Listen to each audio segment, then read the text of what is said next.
안녕하세요. 톡톡 증산도 시즌2 진행을 맡은 이미향 포정입니다. 전희수 소사님과 하민석 포정님 자리에 모셨습니다. 안녕하세요. 안녕하세요. 네, 톡톡 증산도 시즌1을 끝내고 시즌2로 다시 찾아뵙게 되었는데요. 하민석 포정님은 시즌1과 2를 함께 하게 되었어요. 소감이 어떠신가요? 가문의 영광입니다. 다시 만나 뵈니까 너무너무 반갑고요. 그다음에 고향에 다시 돌아온 느낌도 있고 또 푹 쉬고 다시 돌아오니까 이제 우리 진리의 그 생장 염장도 다시 한번 좀 깨닫게 됩니다. 다시 장의 질서에서 다시 생으로 넘어가는 느낌도 들고 해서 지난 시즌 1에서 좀 미진했던 부분들을 시즌 2에서 좀 흡족하게 채워보겠노라 다짐해보는 마음입니다. 네, 저도 그 시즌 1에서 상기님 진리를 이렇게 제대로 잘 전하지 못한 것 같은 그런 아쉬움이 컸었습니다. 근데 이제 이번에 새로 시작하는 시즌 2에서는 시청자분들께 좀 더 가까이 다가갈 수 있는 그런 뜻깊은 시간이 될 것 같습니다. 오늘 전희수 소호사님께서 이제 처음 자리하셨는데요. 네. 어떠신가요? 그동안은 제가 시청자의 입장에서 톡톡 증산도를 아주 뜻깊게 잘 봤습니다. 근데 제가 막상 이제 시청자 여러분들께 조금 더 뭔가 이렇게 뜻깊은 이런 말씀들을 전하는 이런 입장에서 보니까 많이 긴장되고 그런 면은 있습니다만은 앞으로 시즌 끝날 때까지 시청자 여러분들께 도움이 되는 그런 프로를 만들기 위해서 최선을 다하겠습니다. 네, 소호사님 말씀을 들으니까요. 저희가 그 시즌 1을 촬영할 때가 이렇게 새삼 생각이 나는데요. 머지않아서 아마 그런 고민들이 모두 해소될 거라고 생각합니다. 톡톡 증산도 시즌 1이 상기님 진리의 대의를 살펴보았다면 시즌 2는 상기님 진리를 기초부터 알아보고자 마련했는데요. 이번 시간에는 먼저 증산도란 무엇인지 개괄적으로 살펴보면 좋을 것 같습니다. 포정님, 각 종교에는 그 신앙의 대상이 있지 않습니까? 그 증산도도 마찬가지인데요. 증산도에서 신앙하는 분은 누구신지 소개 좀 해주시겠어요? 네. 증산도에서 신앙하는 증산 상제님은 그 인간으로 오신 아버지 하느님, 성부 천주님이십니다. 그 상제는 이제 온 우주의 주제자와 통치자 하느님을 뜻하는 용어거든요. 그래서 주제라고 하면 주인 주자에 다스릴 제자, 마름질할 제자라서 맡아서 다스린다는 뜻이에요. 그러니까 상제라는 존재가 이 우주를 맡아서 다스리는 존재입니다. 한 기업의 CEO 같은 존재고 오케스트라의 어떤 지휘자 같은 존재이신데 이 우주에는 우주의 입법이 엄연히 있고 그 입법에 따라서 인간과 만물을 다스리시는 참 하나님이 계신다는 거. 그리고 온 우주가 이제 새로운 질서로 들어가는 이제 가을의 대변혁을 맞이하셔가지고 이제 아버지 상제님께서 친히 인간으로 오셔서 생명의 길을 열어주셨습니다. 그분이 바로 이 동방 땅에 강세하신 증산 상제님이신 거고요. 그래서 도전에는 이렇게 그 말씀이 있습니다. 상제님께서 하늘의 모든 신성과 불타와 보살들의 간곡한 기도와 하소연을 들으시고 새 우주를 열어 도탄에 빠진 인간과 신명을 건지시기 위해 새 역사의 태양이 떠오른 동방 땅에 강세하시니 조선고종 8년 신민년 음력 9월 19일 자시에 전라도 고부군 우동면 갱망리에 탄강하시니라. 이로부터 증산도가 이제 시작이 되는데 이 인간으로 오신 아버지 하나님, 그분이 이제 동방 이 땅에 오신 바로 증산 상제님이다, 이렇게 말씀드릴 수 있겠습니다. 네, 증산도에서 신앙하는 증산 상제님께서 1871년에 새 우주를 열고 인류를 구원하시기 위해 이 땅에 강세하셨다는 말씀인데요. 그럼 상제님은 기존 종교에서 신앙하는 아버지 하나님이나 아니면 미륵불 등과 어떤 연관이 있을까요, 소호사님? 네, 이 동서양의 역사를 우리가 되돌아보면 각 민족과 종교에는 그 절대자를 신앙하는 그런 문화가 있었습니다. 그리고 그런 절대자를 부르는 호칭이 각기 달랐는데 불교에서는 뭐 미륵 부처님, 기독교에서는 아버지 하나님이다. 또 유대교와 같은 데는 아도나이다. 또 유교나 도교 문화에서는 상제님이다 이렇게 불러왔습니다. 그러나 이 인류를 구원하시는 이 절대자 하나님은 한 분이시죠. 우리가 신앙하는 증산도에서 신앙하는 증산 상제님은 그 한 분 상제님으로 이 땅에 인간의 몸을 가지고 오신 분이십니다.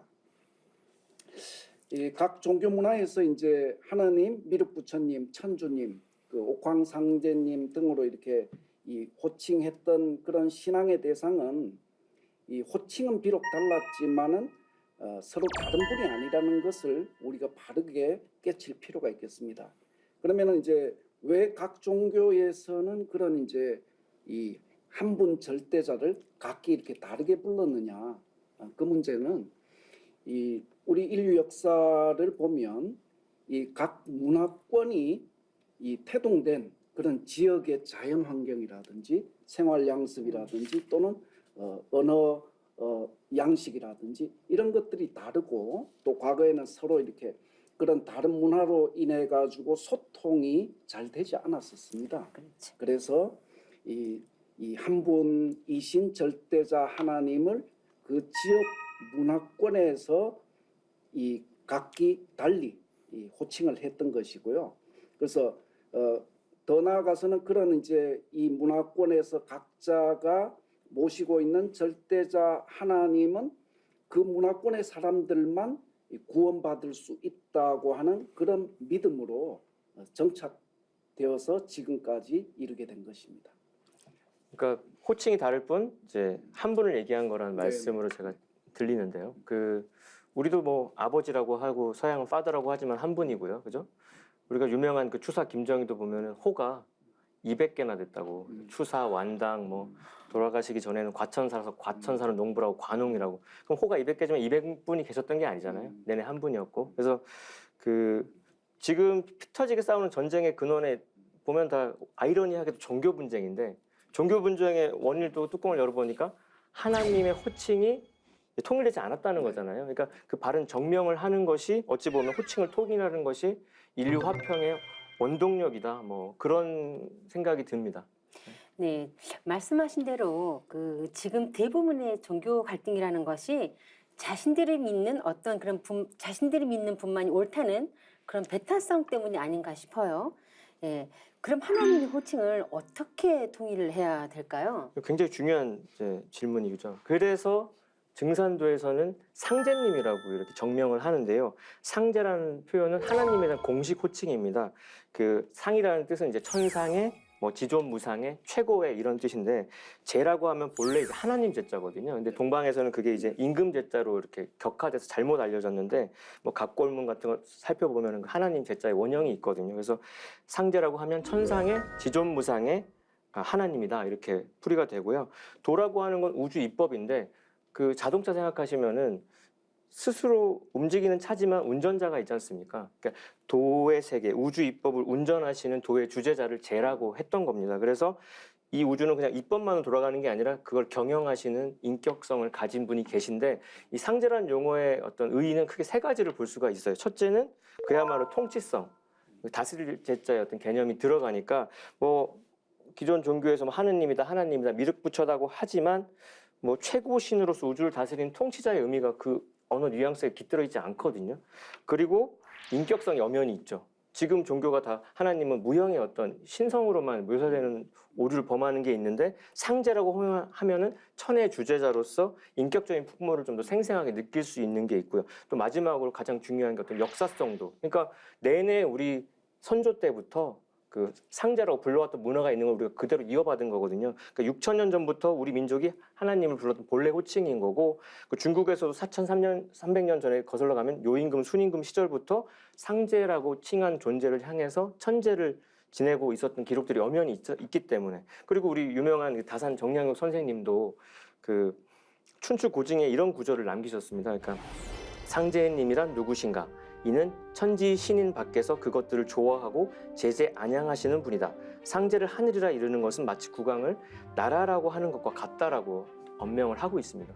네, 저는 우연히 상생 방송을 통해서 상제라는 단어를 처음 들었을 때 굉장히 놀랐어요. 너무나 처음 듣는 생소한 단어였고 상제? 누구시지? 이랬던 기억이 이제 오늘 이렇게 말씀 중에 새삼 생각나는데요. 그러니까 우리는 그동안 상제님이 하느님의 공식 호칭이라는 것을 전혀 모르고 이렇게 살아왔던 것 같습니다. 뭐 거의 까마득히 잊고 살다시피 했는데요. 그래서 옥황상제하면 대부분의 사람들이 하느님이라는 생각을 전혀 하지 않고 아주 먼 옛날 이야기나 나오는 그런 아주 신성 같은 그런 분으로 생각하고 이렇게 있었던 게 아닌가 합니다. 근데 수호사님, 네. 상제님을 옥황상제님이라고 하면 되는데요. 왜 굳이 증산상제님이라고 불러야 될까요? 네, 그 이유에 대해서 간략하게 정리를 해드리면 상제님은 이제 천상에서 이 삼신의 그런 조화권을 자유자재로 쓰시면서 천명을 내리시고 이렇게 하시면서 실제로 이 우주 살림을 경영하시는 그런 인격을 가지신 절대자입니다. 근데 이 동방의 신교 문화에서는 그 우주를 주재하고 다스리는 상제님께서 이 천상의 수도인 옥경에 계시다는 것을 깨달았습니다. 그 천상 수도인 그 옥경의 명칭이 이 통치자 하나님의 그 호칭에 반영이 되어가지고 옥황 상제님이다 이렇게 역사 속에서는 불러왔던 것입니다. 그런데 지금 인류의 그런 이 역사 문화가 성숙의 시간대로 접어드는, 바꿔서 얘기하면 이 후천 가을 개벽기를 맞이해서는 이 인류 문화가 접한 이런 이 문화의 어떤 변혁의 강도가 워낙 강력하기 때문에 이 하늘과 땅과 인간계의 모든 일을 뜻대로 할 수 있는 그런 대권능을 가진 그 옥황상제님께서 직접 인간으로 강세하지 않으시면 인류 역사가 처한 문제를 해결할 수 없다. 이런 문제에 이제 봉착을 하셨죠. 그래서 바로 증산상제님께서 1871년도에 이 땅에 인간으로 강세하셨습니다. 근데 네. 이제 강세하신 곳이 이 전라북도 고부군 우덕명 갱망리인데 그 상제님께서 탄광하신 그 마을 갱망리라는 마을의 주산이 증산입니다.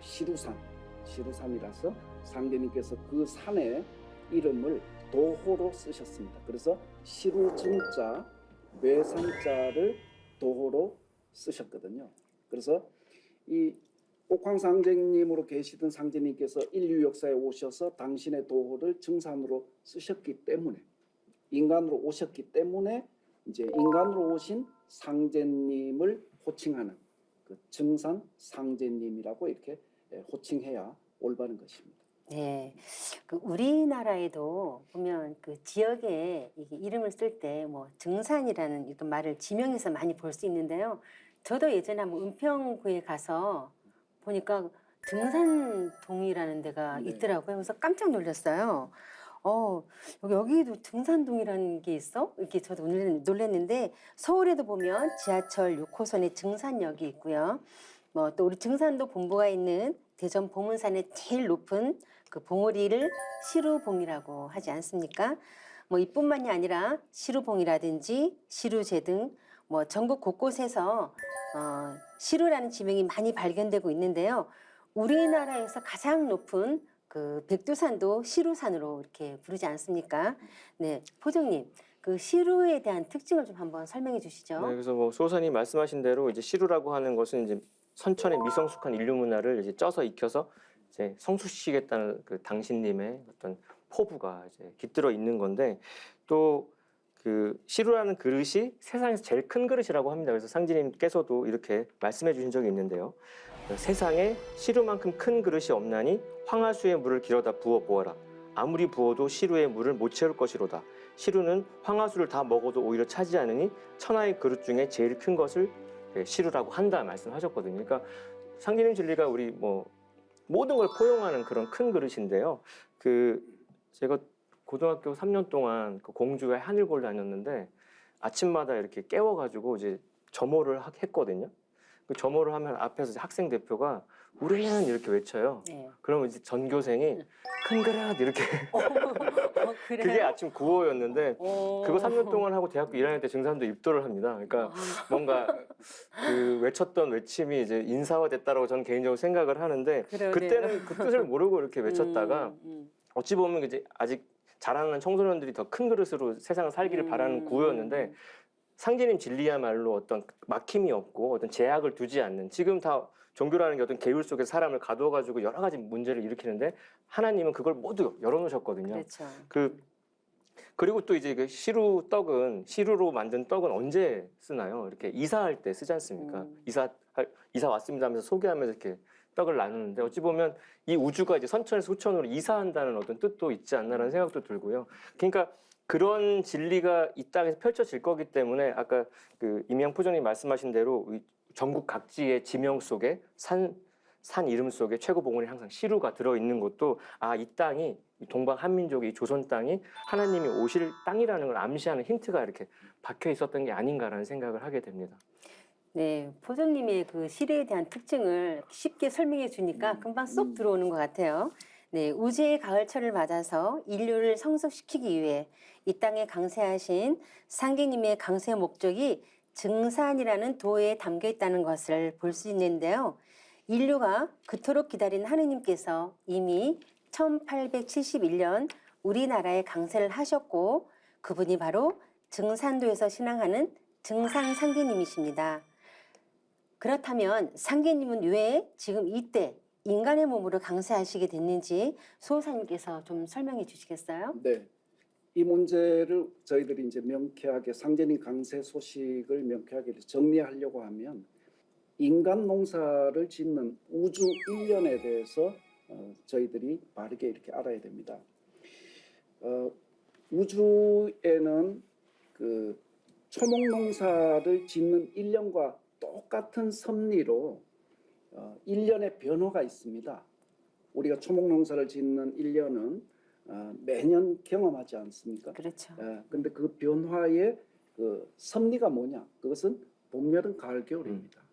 상계님께서는 이것을 생장염장이다라고 하는 다른 말씀으로 하셨는데 시간의 어떤 법칙으로 얘기하면 봄, 여름, 가을, 겨울의 변화를 하고 있습니다. 그래서 이 대우주도 이 지구년처럼 봄, 여름, 가을, 겨울 사시 변화를 하는데 먼저 앞에 이제 그 봄과 여름은 이 생장 운동을 합니다. 마치 생장 운동이라고 하는 것은 봄이 되면 초목이 이렇게 생명이 태어나지 않습니까? 생한다는 거죠. 여름이 되면 무성하게 자라지 않습니까? 그건 장한다고.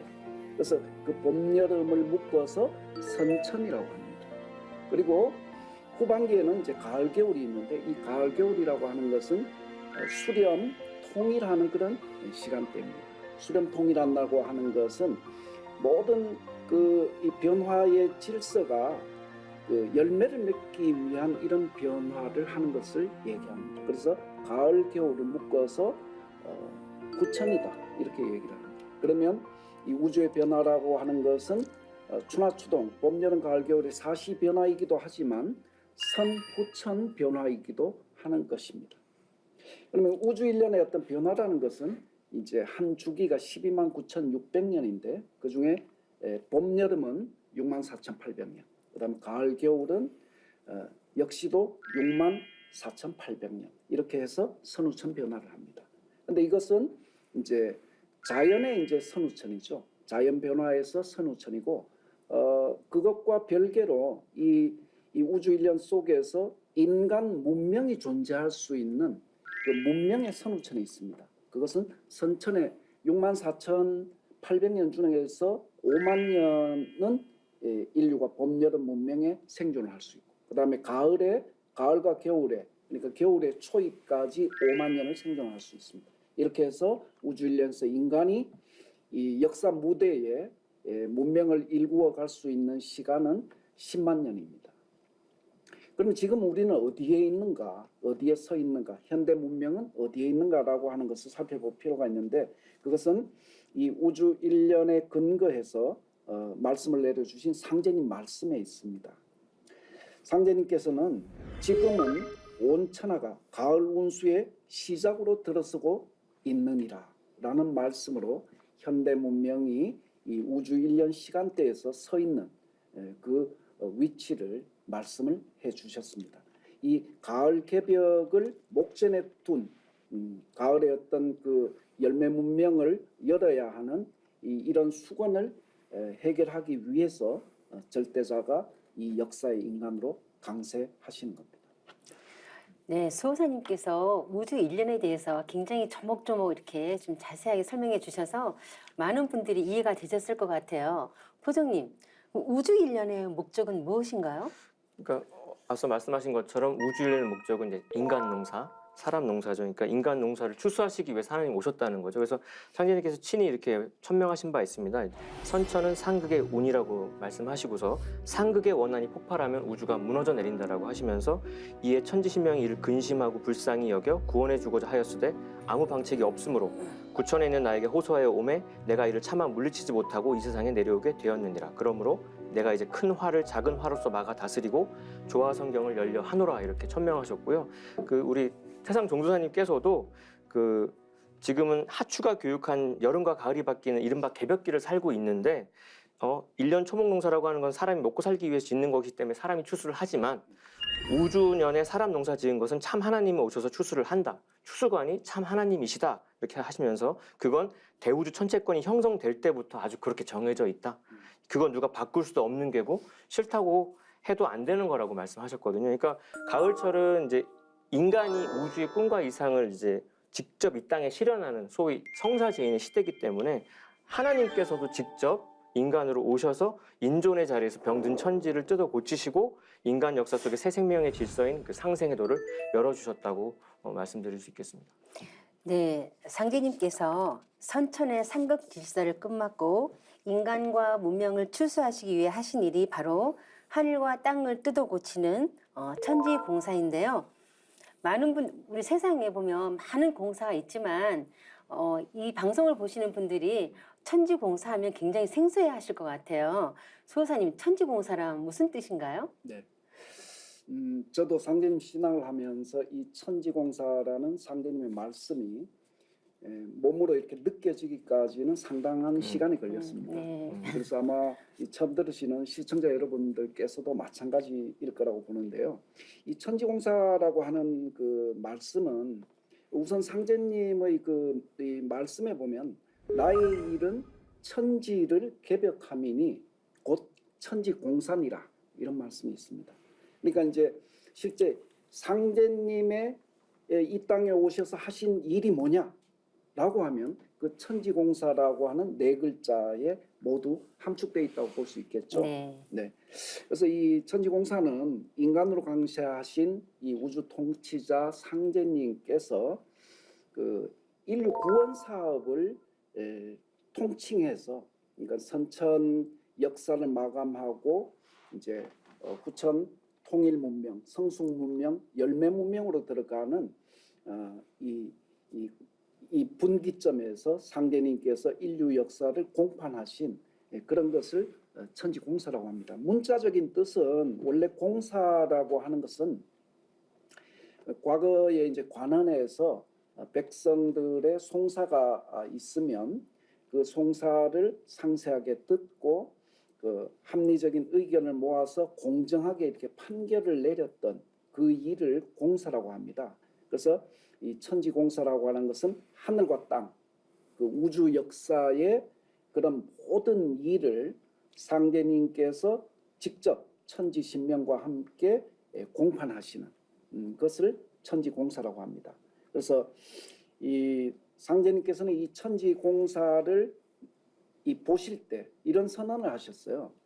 신축년 이후로는 내가 친히 다스린다. 이 말씀을 하셨거든요. 이 말씀은 실로 이 인류 역사에서는 그 엄청난 말씀으로 저희들이 이제 봐야 하는데 왜 그런가 하면 조금 전에 이제 우리 그 하포정님께서 상대님께서 이 가을 개벽에 이런 즈음해서 이 인류를 구원하시기 위해서 이 땅에 강시하셨다라고 하셨고 이 천지공사라고 하는 것은 인류 구원 사업을 말씀하시는 거 아닙니까? 그런데 신축년이라고 하는 것은 1901년인데 이로부터 친히 다스린다. 이 말씀은 이 천지공사를 보심으로부터 해서 이 우주는 과거 성자님들의 이런 가르침을 중심으로 문명이 발전해 왔는데 그런 성자 문명이 이제 막을 내리고 그 성자들 내려보내신 하나님 상제님의 친정 시대가 열렸다라고 하는 이런 중대한 의미가 들어 있습니다. 그래서 이 병든 천지와 인간을 뜯어고치는 이 전대미문의 이제 대개벽공사 이 천지공사는 이 천지의 주인이신 상제님이 천지와 더불어 기획하신 가을철 통일 문명의 설계도가 되고 청사진이 되기 때문에 1901년 신축년 이후로 모든 역사의 그 세계 정치의 우주 정치의 모든 문제는 상제님 천지공사를 들여다봐야 그 방향과 그 목적지를 명확하게 깨달을 수 있겠습니다. 네, 세상에는 수많은 공사가 많은데 이 방송을 보시거나 처음 듣는 분들은 천지공사가 무엇인지 참 생소하고 이해가 어려웠을 텐데요. 수호사님 말씀을 통해서 상계님께서 이렇게 오셔서 인류구원 프로젝트를 천지공사라는 이름으로 명하셔서 공사를 봐놓으셨구나 하는 것을 아주 쉽게 이렇게 설명을 해주신 것 같아요. 그렇다면 포정님, 상계님의 천지공사는 어떤 방식으로 전개되도록 하셨을까요?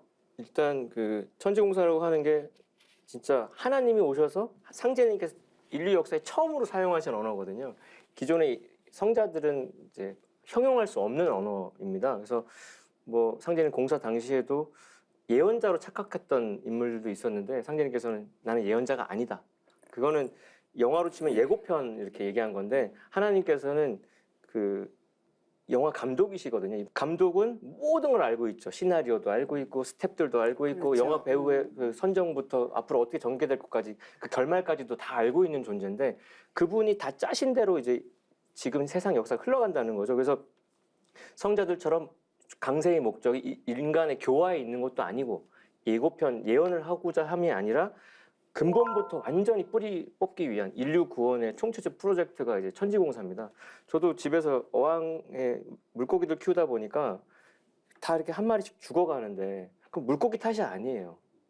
근데 기존 진리들은 인간의 무명과 뭐 원죄를 논하면서 물고기 개개인의 병을 얘기하는데 그 키우는 입장에서 보면 물을 갈아줘야 될 때가 온 거거든요. 그럼 그 물을 갈기 위해서 친히 강세하셔가지고 9년 동안 보신 프로젝트가 이제 천지공사인데요. 그래서 대학교 다닐 때 보면은 이제 기독교 한 선교 단체에서 이제 사형리란 이름으로 그 전도를 하는데 저도 이렇게 설명을 들어보면은 제1 교리가 그거지 않습니까? 하나님은 당신을 사랑하시며 당신을 위한 놀라운 계획을 가지고 있습니다라고 얘기를 해요. 근데 저는 그 말씀을 되게 인정하면서 들었어요. 하나님의 그 인류를 사랑하는 마음에서 나온 그럼 놀라운 계획이 뭐냐는 거죠. 그게 바로 기독교인들이 그렇게 얘기했던 그게 바로 하나님이 응답해 주신 게 천지공사거든요. 근데 그 천지공사라고 하는 것이 그 하나님의 그 말씀을 도전 말씀 좀 인용해 보면요 이렇게 되어 있습니다. 신명 정부를 건설하시고 앞세상의 역사가 나아갈 이정표를 세우심으로써 상제님의 대이상향이 도움과 세운으로 전개되어 우주촌의 성경 낙원이 건설되도록 물 셀 틈 없이 판을 짜 놓으시니라 이렇게 돼 있거든요. 그러니까 천지공사는 시간표고 이정표인데 그걸 알면 어디로 가는지 지금 어디쯤인지를 알 수 있는 건데요. 정말 공사해 보시면 알지만 물 셀 틈 없이 물 새지 않고 공사 보기가 어려운데 정말 딱딱 떨어지게 보셨던데 그게 전개되는 양상은 이제 두 갈래가 있습니다.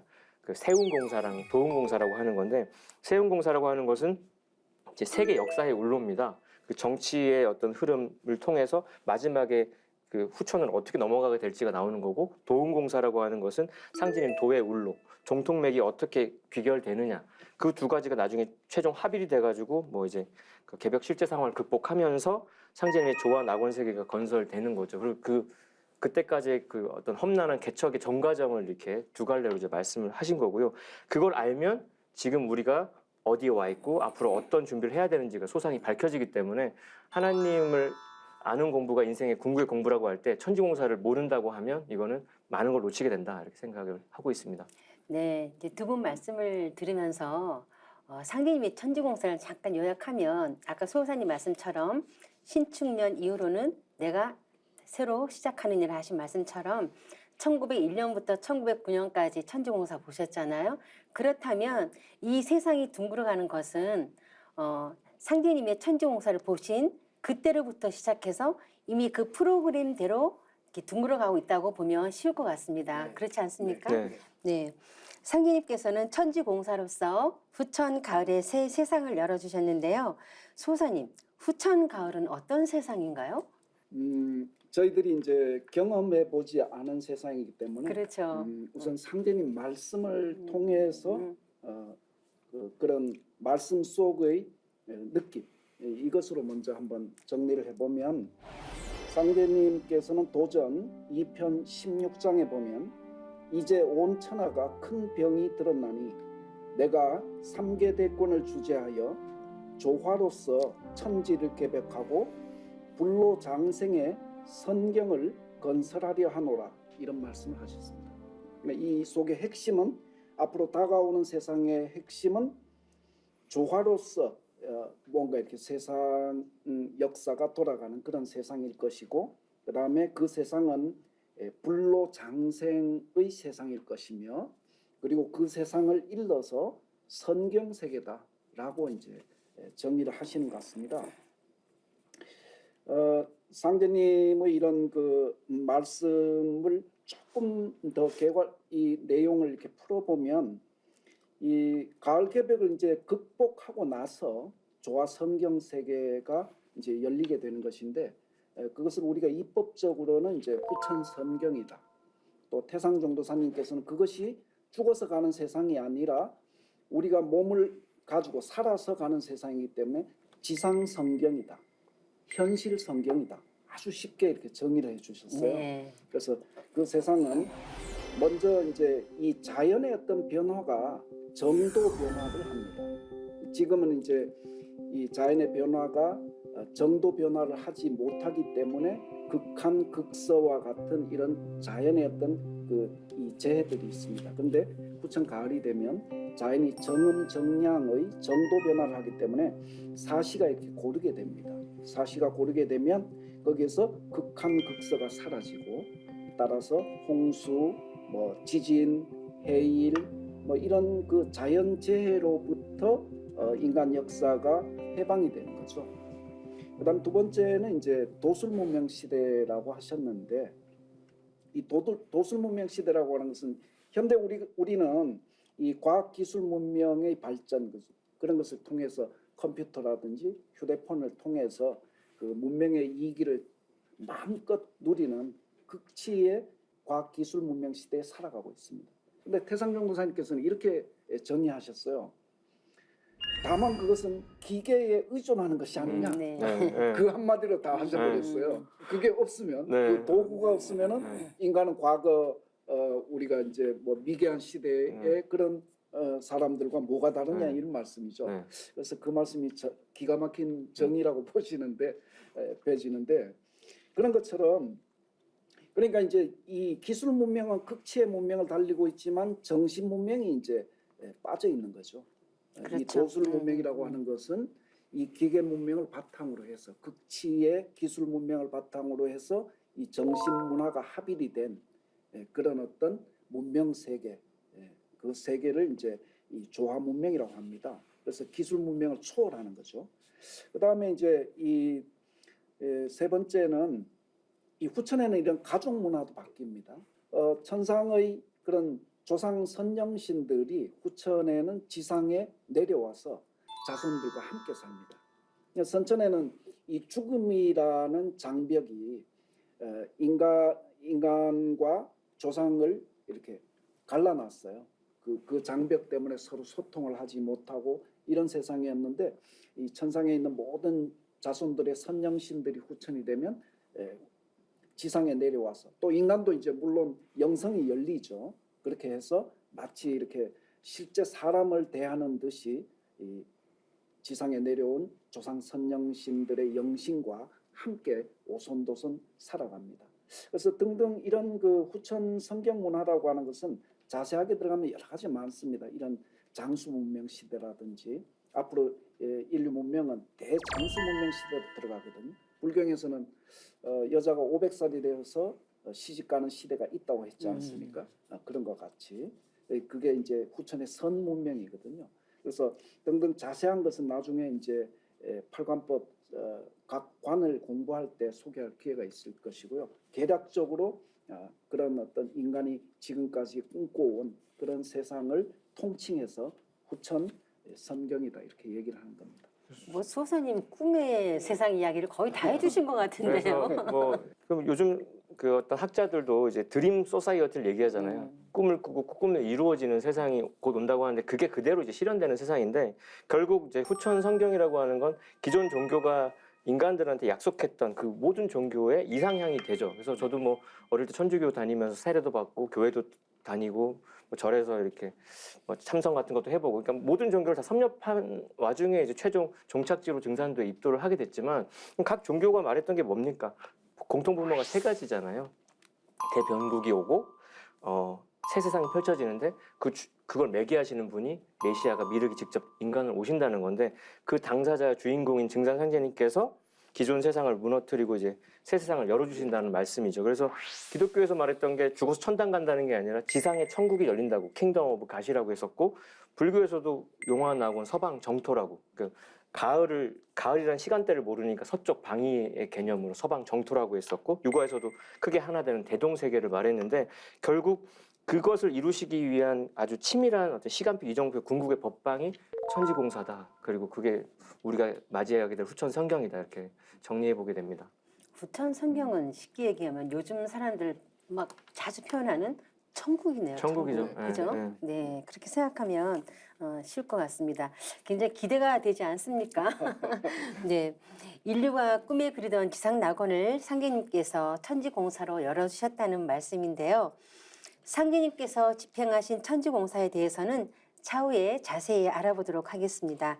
그리고 증산도란 명칭에 대해서도 궁금해하시는 분들이 많은데요. 상계님을 신앙하는 곳을 증산도라고 하는 이유가 증산 상제님의 도와 관련이 있죠. 수호사님, 이 증산도의 명칭에 대해서 좀 설명해 주시겠어요? 네, 간략하게 말씀을 드리겠습니다. 우리가 이제 선천 역사에 많은 종교들이 있습니다. 그래서 대표적으로 기독교는 이 기독교의 명칭이 크리스트를 한문으로 번역해서 기독이다. 이렇게 해서 종교의 명칭으로 사용하죠. 그 다음에 불교라고 하는 것은 이제 부처 불자, 부처님을 신앙하는 이런 종교이기 때문에 그것을 한자로 표현한 부처 불자가 되기 때문에 불교다. 이렇게 해서 각자 이 종교 문화권에서 신앙하는 그 대상자들 종교의 명칭으로 이렇게 사용했습니다. 마찬가지 증산도 역시 마찬가지입니다. 인간으로 오신 이 참 하나님의 도호가 아까 제가 서두에 소개를 할 때 갱망리에 오셨는데 그 갱망리의 주산이 시루산이고 이 시루산의 명칭인 이 시루증자와 매산자를 도구로 쓰셨기 때문에 그 인간으로 오신 참 하나님의 그런 신호는 증산에 포함이 되어 있습니다. 그래서 증산 상제님의 가르침이다 해서 증산도라고 호칭을 하는 겁니다. 부장님, 보통 뭐 유교, 불교, 기독교, 천주교, 교라고 하잖아요. 근데 왜 증산도는 증산교라고 하지 않고 증산도라고 할까요? 그래서 저도 이제 이런저런 종교를 많이 섭렵한 입장에서 증산도도 약간 좀 이제 삐딱하게 처음에 이제 보게 될 수 있는데 제가 이제 도전을 처음 받아들고 다 읽은 다음에 이제 도전 초판에 서문을 이렇게 딱 펼쳐서 봤는데 그 첫 문장에서 제가 내가 제대로 찾아왔다라고 깨달은 이유가 초판 간행사 서문은 이렇게 시작합니다. 우리 네. 종도사님께서 이렇게 쓰셨습니다. 증산도는 종교가 아니다. 이것은 증산도를 보는 모든 명제의 대전제이다. 증산도를 선천종교의 한 범주로 인식하는 잘못된 시각에서부터 증산도를 보는 모든 왜곡이 시작된다. 이 세 문장에서 그냥 딱 덮었어요. 아, 제대로 왔구나. 이제까지 종교는 저는 긍정적인 역할을 했다고 봅니다. 그래서 증산도의 진리에도 보면은 인생의 근본 문제에 해답을 열어주는 것이 종교라고 이렇게 사부님께서 말씀해 주셨는데, 그러나 이 종교가 이제는 더 이상 이제 유통기한이 다 돼서 그 본질로 그 가는 길이 이제 막혔기 때문에 하나님께서 다시 오셔서 새로운 길을 열어주신 건데요. 그 공자님께서도 당신이 천하를 주유할 때 자신이 이제 자리를 잡게 된다면, 정치를 할 수 있게 된다면 제일 먼저 뭘 할 거냐는 질문에 정명, 호칭을 바로 잡겠다고 했는데, 증산도를 잘못 보는 첫 단추가 증산도를 종교로 보기 시작하면 이제 끝나는 거예요. 이게 종교의 범주에 속해 있지 않다는 뜻이고 종교를 뛰어넘는 초종교의 개념인데, 중용이라고 하는 그 유가의 아주 고전을 보면 첫머리 뭐라고 써 있습니까? 천명지위성, 솔성지위도, 수도지위교라고 해서 하늘이 명한 것이 타고난 우리의 본성이고, 그 본성을 따르는 게 도고, 그 도로 가는 여러 가지 길들이 교다 했기 때문에, 도는 목적지에 해당하기 때문에 그 어떤 하나의 여러 가지 갈래의 수단들은 다 포용하는 개념에서 우리는 명명백백하게 증산도라고 하는 겁니다. 도라고 하는 건 하나님의 섭리고 우주 생명의 근원 자리고, 교라고 하는 건 그 근원으로 가는 길에 해당한다고 보시면 되고요. 그래서 이 도라는 개념에는 또 우주 자연 법칙을 규명하는 어떤 의미가 있으니까 증산도라고만 할 수밖에 없는 여러 가지 이유가 있어요. 우리는 이거 아니면 다르게 표현할 길이 없기 때문에 명명백백하게 증산도라고 합니다. 네, 그렇죠. 저도 도와 교의 차이점을 설명하자면 산에다가 한번 비유를 들어서 간단하게 이렇게 쉽게 이해시켜 드리고 싶어요. 우리가 산에를 많은 사람들이 가잖아요. 결국은 산의 정상을 가기 위해 가는데 그 과정에 가는 길은 반드시 거쳐야 되는 거잖아요. 그렇듯이 교라는 것은 산의 정상을 올라가는 과정이라면 도는 산의 정상이라고 이렇게 말씀을 드리고 싶습니다. 즉 도는 도의 주제자이신 상제님이 펼치신 것이고, 교는 상제님이 내려보낸 성자들이 하나님의 이룰 수 있도록 가르침을 편 것을 교라고 이렇게 설명을 드리고 싶습니다. 수호사님, 네. 뭐 또 다른 표현도 있겠죠? 쉽게. 네. 예. 좀 전에 우리 학부장님께서 도전 초판 간행사의 첫 부분 너무 감동적이었습니다. 네. 네. 왜 그러냐면은 제가 현장에서 증산도를 처음 알아보기 위해서 오시는 분들에게 가장 자주 펴서 이렇게 보여주는 네. 그런 말씀입니다. 그러니까 이제 이 증산도를 저 역시도 이제 과거에 신앙을 하면서 여러 가지 감동이 있지만 그 당시에 이제 제가 학교 다닐 즈음으로 생각이 나는데, 상진 진리를 공부하다 보니까 어느 날, 야, 이게 종교가 아니구나. 그렇죠. 네. 네, 맞습니다. 그러면서 성전에 무릎을 탁 꿇었습니다. 야, 이게 정말로 그때 감동은 잊혀지지가 네. 않거든요. 그래서 이 도가 뭐고 교가 뭐냐 이런 문제는 굉장히 중요하다고 생각하고, 한마디로 이제 결론부터 정리를 하자면 저는 이렇게 정의하고 싶습니다. 이 성자님들의 가르침은 교라고 이렇게 호칭을 하고, 그리고 그 성자님들을 내려보내신 이 우주의 이 한 분밖에 없는 이 원주인, 주제자, 통치자 하나님의 가르침은 도다. 따라서 이 종교 문화에서 성자님의 이 가르침에서 가져다 줄 수 없는 완전한 진리 해답을 제공하는 것은 도의 가르침입니다. 그렇게 설명을 할 수가 있고, 역사 문화, 이 인류 역사의 통사 속에서는 뭐 크게 구분을 하자면, 종교 문화가 이제 뿌리 종교 문화 시대가 있었고, 그 다음에 줄기 종교 문화 시대가 있었고, 그 다음에 이제 열매 종교 문화 시대가 있습니다. 이것은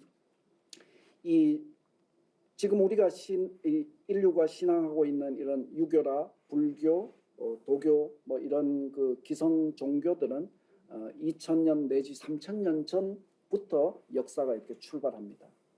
근데 역사를 들여다보면 이 유불선의 이런 종교 문화가 태동되기 이전에, 그로부터 6000년, 7000년 전부터 원형 그런 이 종교 문화가 있었거든요. 그것을 이 역사에서는 신교라고 호칭을 합니다. 그래서 그 신교는 지금의 종교 문화가 태동되게 된 그 바탕자리가 되는 거죠. 그래서 또는 이제 그 신교 문화는 이제 그 뿌리 문화가 되고 원형 문화가 되고 기층 문화가 되는 거죠. 그렇게 되었고, 그로부터 이제 유교와 불교와 기독교, 도교 이런 종교 문화가 제2의 그런 종교 문화로서, 바꿔서 얘기하면 나무로 얘기하면 줄기 문화로서 이렇게 분화됐던 겁니다. 그렇지만 초목이라고 하는 것은 분화가 되면 반드시 열매를 맺거든요. 그렇죠. 열매라고 하는 것은 뿌리 기운, 줄기 기운, 네. 이파리 기운을 모두 진액을 뽑아 모아서 열매가 되는 거 아닙니까? 따라서 증산도, 무국대도라고 하는 것은 그런 뿌리 문화와 제2의 종교 문화의 가르침의 진액을 전부 다 수용, 통일해서 완전한 열매 문화로서 역사에 출현합니다. 그 열매 문화로서 역사에 출현하는 것을 도다 또는 무국대도다 이렇게 이제 호칭을 한다고 보면 되겠습니다. 후천 가을에 성숙한 열매 문명을 내는 하나님의 무국대도가 바로 증산도이기 때문에 교라고 하지 않고 도라고 한다. 이렇게 정리할 수가 있을 것 같습니다. 그런데 상제님 진리는 무국대도답게 인류 문화와 역사, 종교, 철학 등 전 분야를 망라하고 있어서 공부할 것이 너무 많다고 하시는데요. 어떻게 해야 상제님 진리를 체계적으로 공부할 수 있는지 수호사님, 증산도 진리의 핵인 팔관법에 대해서 소개 좀 해주시겠어요? 네, 간략하게 팔관법에 대해서 소개를 해드리겠습니다. 증산도 진리를 만나면 상제님은 아까 우리 하포정님께서도 이 무국대도라고 하는 것은 워낙 알기가 어렵다 이런 표현을 하셨지 않습니까? 상제님 이 우주 살림을 경영하시는 분이기 때문에 그 가르침은 끝이 없습니다. 그것이 무국이죠. 없을 무자, 끝 극자. 그런데 이 가르침을 누구나 명쾌하게 맥을 잡을 수 있도록 그 정도사님께서 8개의 주요 관을 나누어서 그 팔관법이라고 해서 저 일꾼들에게 내려주셨습니다. 그래서 우선 제목을 말씀을 드리면 각 관은 제1법이 상제관이고요. 인간으로서 상제님. 2법이 이 우주관입니다. 그리고 3법은 인간관입니다. 그리고 4법은 신관과 수행관. 그리고 5법은 상제님 오신 목적 천지공사. 그다음에 6법은 이제 가을개를 극복하는 그런 구원관이고요. 그다음에 7법은 수부관입니다. 수부관. 상제님 도의 이제 이 정통과 관련된. 그다음에 8법은 일꾼관. 이렇게 해서 8개 관으로 팔관법으로 내려주셨습니다. 네, 8가지의 과목을 통해서 우리 진리를 깨뜨려 보는 그런 공부라는 것 같아요. 포정님, 그럼 우선 간략하게 1법부터 4법까지를 좀 소개해 주시겠어요? 네, 저도 이제 상인주의를 딱 처음 만났을 때 이 1법을 딱 접했을 때의 느낌이 너무 이제 소름이 끼쳤어요. 왜냐하면 성경책 성서를 66권을 다 보고 나면요, 하나님이 오신다로 끝나요. 근데 상제관은 그분이 오셨다로 시작을 하거든요. 마치 이제 거대한 진리 릴레이의 마지막 주자가 마지막 그 메인 스타디움을 이제 뛰는 느낌으로 이제 받아들였는데, 앞서서 말씀드렸지만 이 우주에는 이 우주를 통치하신 상제님이 엄연히 계신다는 거, 그럼 그분이 각 종교에서 어떻게 얘기해 왔는지도 정리가 되고, 그분이 오셔서 기본적으로 어떤 생애를 사셨는지. 그래서 사실 이 상제님의 삶에 대한 사무친 어떤 깨달음이 있어야 진짜 이제 신인류로 거듭이 나거든요. 그리고 그 1법을 거치고 나면 우주관이라고 해서 그 하나님이 통치하시는 우주의 기본 공식, 법칙, 헌법 같은 걸, 생장, 염장, 우주, 일련, 후천, 개벽 이런 것들을 배우게 되고, 그럼 이 우주 입법 속의 소우주인 인간의 정체가 뭐냐? 그게 3법인데, 그러니까 우리가 스스로한테 던졌던 질문들이 다 관법의 타이틀입니다. 하나님은 누구시고, 이 우주는 어떻게 돌아가는 거고, 인간이란 과연 무엇이며 어떻게 살아야 되느냐, 어떤 삶이 진정 성숙하여 열매 맺는 삶인가에 대한 것들이 이제 3법에서 정리가 되는 거죠. 그리고 그러면 그 가을로 넘어가기 위해서 인간이 거듭나야 되는데 인간의 실체인 신의 세계에 대해서. 그래서 사실 증산도 만나서 너무너무 이제 재밌는 영역이죠. 신에 대해서 너무 왜곡된 가르침도 많고 제약도 많은데 증산도 신간을 딱 만나면 너무 통쾌하단 말이죠. 모든 게 정리가 되니까. 그리고 그 신의 세계를 직접 체험하는 수행관까지가 사관법이 되겠습니다. 네, 지금까지 이제 사법을 말씀을 하셨고, 그리고 이제 이 제5법은 천지공사입니다. 이 천지공사는 인간으로 오신 이 상대님의 강세 목적을 저희가 제대로 알 수 있는 그런 장입니다.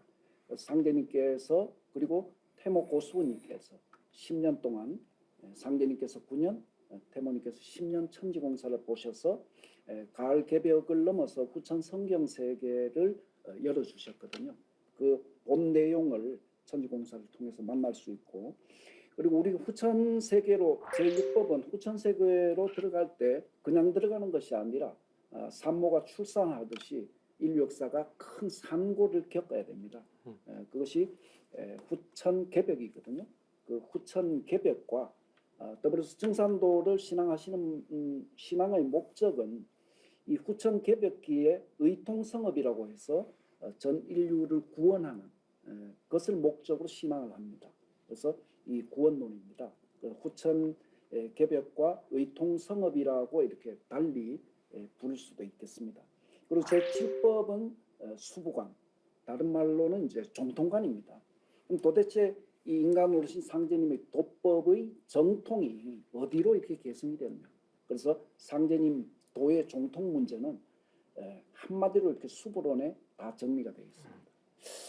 그리고 마지막으로는 이제 일꾼관입니다.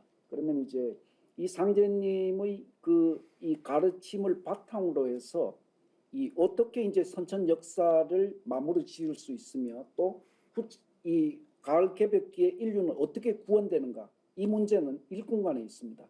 상제님 도를 성사제인하는 상제님의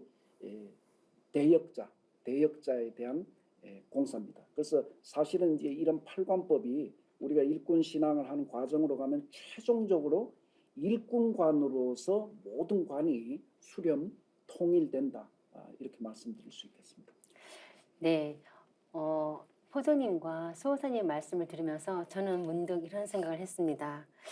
그동안 이런 선천 종교의 성자들이 전하고자 했던 어떤 그런 말씀의 핵심들이 팔관법에 다 들어있다, 이렇게 저는 제 나름대로 결론을 했고요. 인간이 알고 싶어하는 모든 그 궁극의 모든 것은 이 팔관법을 들으면 그 궁금증이 해소가 되겠구나, 이런 생각을 했습니다. 포종님, 우리가 공부를 하는 데 있어서의 어떤 그런 중요성도 있죠. 어떻게 공부를 해야 제대로 된 공부를 할 수 있는지 좀 설명해 주시겠어요? 증산도 도문에 이제 들어오면 이제 팔관법을 기본으로 입법 공부를 하게 됩니다. 그래서 그걸 보면 이제 세상이 어느 정도 개념이 잡히는데, 그런 걸 바탕으로 하여 저희가 또 적극적으로 하는 것은 행법이라고 해서 수행법이죠. 그 개념으로만 알고 있는 걸 체득하는 영역인데, 그것은 이제 전공과 동공으로 나뉘어서 고요에 앉아 주문이 있는 전공과 함께 격렬하게 이제 움직이면서 기혈을 뚫는 이제 동공이 있습니다. 그 동공의 영역까지 가봐야 증산도의 백미가 뭐다 이제 느끼실 수 있고요. 더 나아가서 증산도는 저만 알고 돌아서는 공부가 아니라 개벽기 때 진리로 사람을 살리는 게 우선이기 때문에 교법, 그 상제님께서도 그 사람 살리는 공부가 가장 큰 공부라고, 이 공부가 가장 크다고 하셨기 때문에 그 상제님 진리를 전하는 포도 공부를 통해서 그 삼합을 통해서 입법과 행법과 교법의 삼합이 완성이 돼야 무국대도 공부가 완성이 된다라고 말씀드릴 수 있겠습니다. 네, 그러니까 어떤 자연의 이치를 바탕으로 해서 우리가 그 이치에 눈을 뜨는 진리 공부와 또 그리고 나를 만드는 그런 이런 그 행법 공부가 굉장히 중요하다는 말씀인 것 같습니다. 지금까지 상계님을 신앙하는 곳을 증산도라고 하는 이유와 우주의 조화조 하나님이신 증산 상계님에 대해 알아보았는데요. 첫 시간 함께 하신 소감과 마무리 말씀을 부탁드리겠습니다. 소사님 먼저 좀 해주시죠. 네. 처음 시작할 때 굉장히 긴장되고 어떻게 이렇게 마무리까지 갈 수 있을까 이런 생각을 했는데 시즌 1을 진행하신 두 분께서 너무 잘 이끌어 주셔서 감사하게 지금 마무리 멘트를 할 수 있게 됐습니다. 감사드리고요. 꼭 도전을 한번 사셔서 우리 프로그램을 함께하자. 뭐 이런 말씀을 마무리로 드리고 싶습니다. 참 네. 좋은 제안이신 것 같습니다. 네. 부소님도 한 말씀 해주시죠. 그래서 뭔가 새로 시작하는 건 설레임이고, 그래서 저도 어떤 기대 반 걱정 반으로 이 시즌 2 첫 촬영했는데요. 너무 이게 구수하게 말씀을 잘해주셔가지고 저도 이제 많은 영감도 얻을 수 있는 시간이었고, 그러니까 앞으로 우리가 진리의 집을 이렇게 지어 나갈 텐데 그 첫 단추, 첫 반석을 잘 올린 느낌. 그래서 또 초발심을 다시 한번 되살리는 느낌이라서 저도 굉장히 기대도 되고 어떤 느낌도 좋습니다. 네.